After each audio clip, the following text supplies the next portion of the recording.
আমরা, আমি তো আর উজ্জ্বলদা না, আমি একটু কম কম দিই, উজ্জ্বলদার মতন এত বেশি দিন। আচ্ছা, কত টাকা? 80 টাকায় বিরিয়ানিতে আমি কি কি দিচ্ছি সেটা তোমরা একবার দেখে নাও। তোমরা অনেকে কমেন্ট করছো যে দাদা কি দিচ্ছে, এই ভাগাড়ের মাংস মাংস। হ্যাঁ, তোমরা দেখে দাও নিজের হাতে কি কি দিচ্ছি। এখানে প্রথমে আলু দেওয়া আছে, আলুর উপরে চিকেন মাটন, তার মধ্যে বিরিয়ানির যে গ্রেভিটা দেওয়া ছিল সেটা, তার মধ্যে তেল।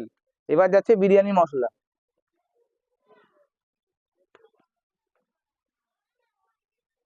এবার যাচ্ছে আলু বোখরা, আলু কোপ্তা।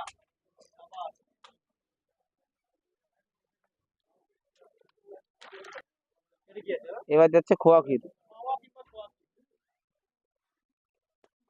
আচ্ছা, মোটামুটি এই তো হাঁড়িটা তো রেডি হবে। তো এই হুম, হাঁড়ির মধ্যে কত প্লেট বিরিয়ানি রেডি হবে? এটার মধ্যে 80 প্লেট, চিকেন মাটন মিলিয়ে। তবে দই এর ভিতরে, খোয়া ক্ষীর গেছে, এবার দই যাচ্ছে। এবার হচ্ছে দই। হুম, দইটা বেশ ভালোই